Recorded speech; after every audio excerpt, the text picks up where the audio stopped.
দেখুন মা, একটা গুরুত্বপূর্ণ তথ্য নিয়ে যান। সিঁদুর ললাটে দেন,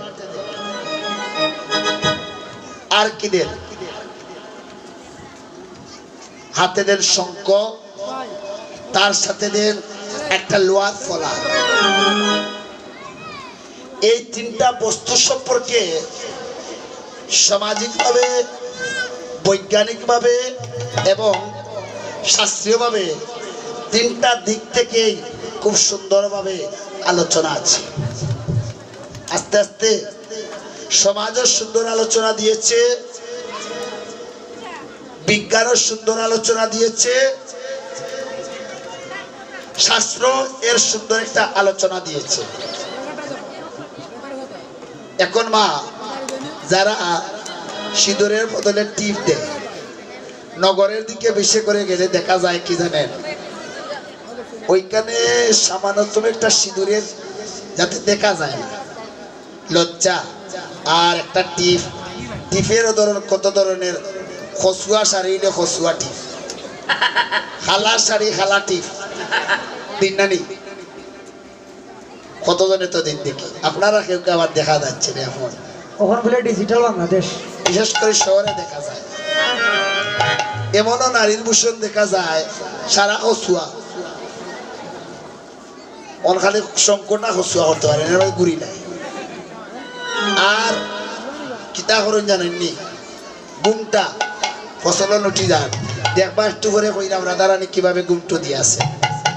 আর বর্তমানের গুমটাটা কিলা জানেননি, মামা শ্বশুর আর বাসুর দেখা মাত্র নিয়া দিয়া। তো শঙ্খ সিঁদুর আর তার সাথে লোহার ফলাগো, বিজ্ঞান বলছে, শাস্ত্রীয়ভাবে বলা হচ্ছে, বলবো বলবো মা শঙ্খ সিঁদুরের কথা। লক্ষ্য করুন আস্তে আস্তে। শাস্ত্র বলছে সত্য, তম, রজ, তিনটা গুণ। সত্য গুণের প্রতীক হচ্ছে শ্বেতবর্ণ সাদা শঙ্খ, রজগুণের প্রতীক হচ্ছে লাল বর্ণ সিঁদুর, আর তমগুণের প্রতীক হচ্ছে লোহা বর্ণ লোহার ফলা। আর সমাজ কি বলছে, একজন রমণীর যদি ললাটে সিঁদুর থাকে, তার হাতে যদি শঙ্খ থাকে, তাহলে সামাজিকভাবে তাকে দেখে মনে করবে কি যে এর একজন জনজাগতিক জগতের অভিভাবক আছে। অভিভাবককে তার স্বামী। আর প্রতি নারীর ভূষণ হচ্ছে স্বামী জীবিত থাকাকালীন সময়ে যেন শঙ্খ সিঁদুরে আমার দেহ থেকে প্রাণ যায়, তাই না? তাহলে স্বামীর পরমায়ুটা বৃদ্ধি করানো নারীর ভূষণ। আর বিজ্ঞান কি বলছে জানেন? আস্তে আস্তে, অর্থাৎ লক্ষ্য করুন মা, আপনারা জানেন দরার কথা। দরা যিনি পরজন্মে ভগবান শ্রীকৃষ্ণের মা হয়েছিলেন। দরা কি করেছিলেন? দরা সেদিন যখন ওনার স্তন কেটে অতিরূপী নারায়ণের সেবা দিতে গেলেন, সেই দিন সেই পশুরা পেতে যে আছে মুদি, সে বলেছিল, হে দরা, তুমি তোমার দেহ থেকে যদি একটা বস্তু আমাকে দিতে পারো, তাহলে আমি তোমাকে সওদা দেব।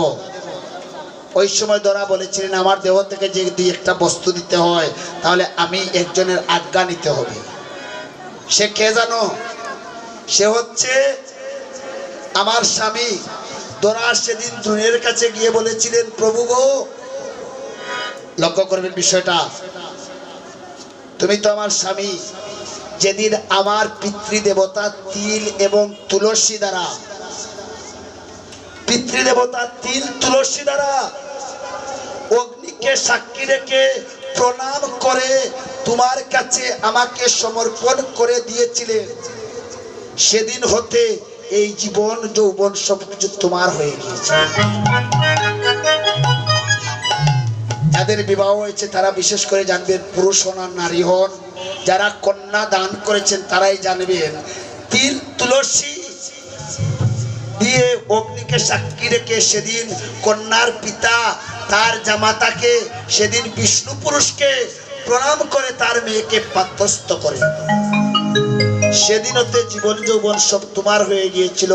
তাই শুনো প্রভু, আজ যে পশুরা পেতে আছে মুদি, তাকে যে আমার এই দেহ থেকে একটা অঙ্গ দেব, আপনার তো অনুমতি ছাড়া তা দিতে পারবো না। দেখুন, ওই সময় সেদিন দোরাকে বলেছিলেন, হে দোরা, যাও যাও, তোমাকে আমি আশীর্বাদ করলাম, আর আমি প্রভুর কাছে প্রার্থনা করি জনমে জনমে যেন তোমার মতো স্ত্রী আমি পাই।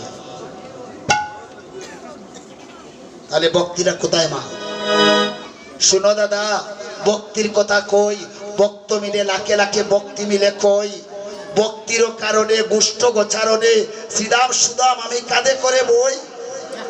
ভক্তির কারণে বলি রাজার দ্বারে দাঁড়ি হই, ভক্তির কারণে নিকিঞ্জ কারণে মান করেছিল রাধা তার শ্রীচরণ ধরে রই।